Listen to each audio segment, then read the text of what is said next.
Sveiki visi, kaip matote, su jumis aš Elena vėl po belekiek laiko ir šį kartą rodausi ne žaidime, o rodausi vloge. Ir tai yra kažkas naujo iš manęs. Ir iš tikrųjų vakare uždaviau pas save fanų puslapį tokį klausimą, jei norite pamatyti vlogą rytoj, šiandieną rašykite klausimus.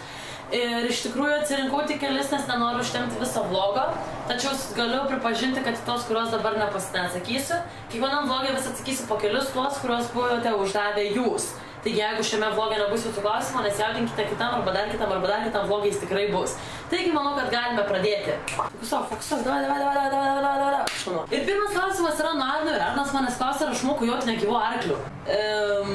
Priklauso koks to arklio ūgis, koks sudėjimas ir iš tikrųjų, jeigu jisai būtų, negulėtų taip, ne, o būtų taip, tai tai aišku, šokčiau ir balnočiau, aš jį balnočiau tik tai.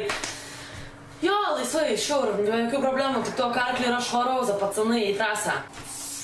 Aurimas manęs klausia, kodėl žirklės kerpa. Iš tikrųjų, Aurimai, žinau, kad atvirai pasakius, bandžiau išmąstyti ir gausi toks durnas, man kažkoks durna mintis, kad tipo, jeigu logiškai pamašius, tai žirklės ir yra sukurtos tam, kad jos kirptų. Bet aš dar bandžiau iššifruoti iš tikrųjų tą pavadinimą, žinai, žirklės. Žirk. Vos ne kai žirgas, ne, arba žirniai, klės.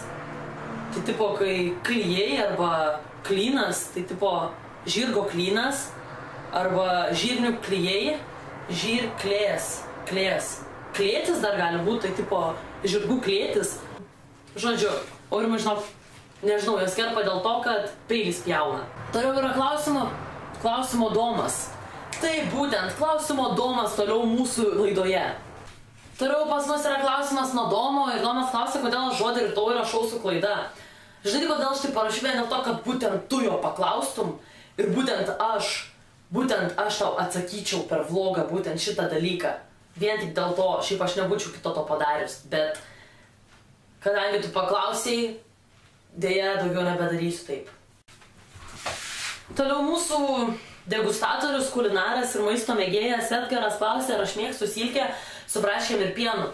Iš tikrųjų, Edgarai, aš turiu geresnį tavo pasiūlymą, tu žinok, nepabandęs nesužinosi, tai pavalgyk, pasimk silkės, ne, kur būna su svoguniukais. Pavalgyk silkės, su donytė, žinai, tipo.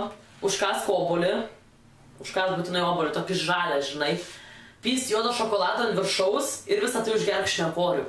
Tu pamatysi, kaip visą tai perfekto, žinok, valgyti nenorėsi minimum 5-6 valandas, aš tau sakau iš patirties, tikrai pamatysi. Todėl tu su savo silkėm, braškėm ir pienu, žinok, galėjai pailsėti, nes aš tik rimtesnius imu kokteiliukus tokius, pabandyk. Toliau seka klausimas nuo Ernesto ir Ernestas klausia, ar aš esu maladėts. Ir dabar padarysime vieną bairį, paskambysime centro gangsterių mafijozui, kuris žino, kas yra maladėts, o kas ne, ir pažiūrėsime, ką jis pasakys. Taigi, žiūrim. Labas, tėti. Žiūrėk, tėti, turiu vieną klausimą, labai greitai man reikia. Žiūrėk, tėti, aš maladėts ar ne? Nu gerai, tada aš tau biškį vėliau paskambisiu, gerai? Nu gerai, iki. Tai va, žinok, senė, aš esu maladėts. Tėvas sakė, tėvas žino. Toliau, žinoma, klausimas seka, kuris ir kaip privaloma turėtų siekti nuo vaikino, tai ar aš susiradau kokį nors vaikiną. Nuo vaikino ar susiradau vaikiną? Ne. Nebent atjos koks pas mane raitelis ant juodo ponio arba asiliukų, tada tikrai jį paimsiu ir sakysiu, būk mano amžinai. Ir tada eisiu paspat. Toliau kitas Lukas manęs klausia, ar apsimokėtų į BMW E30 įmesti dujas. Iš tikrųjų, jeigu turi BMW E30 ir nori mest dujas, tai geriau pasiimti Porsche 62 ir ten įmesti maišo struktūros dalį ir tada pamatysi, kad į tą BMW įdėtų tos dujos nebus taip naglai. Taigi kitas Lukas manęs klausia, koks yra mano krūtinės dydis. Mano krūtinės dydis yra zajebys. Na ir manau, kad šiam video kol kas bus tiek. Iš tikrųjų, sakau, kitą video pasimsiu dar kažkiek klausimų ir atsakysiu juos. Ir nežinau, dabar išvažiuoju į Palangą, tikiuosi šį kartą tikrai iš ten parsivešiu kažkokios medžiagos. Jeigu patiko, spauskite laiką, jei nepatiko, užsiprenumeruokite ir tiesiog su jumis buvo čia Leliukas Elena, visus jūs labai myliu, bučiuoju ir iki.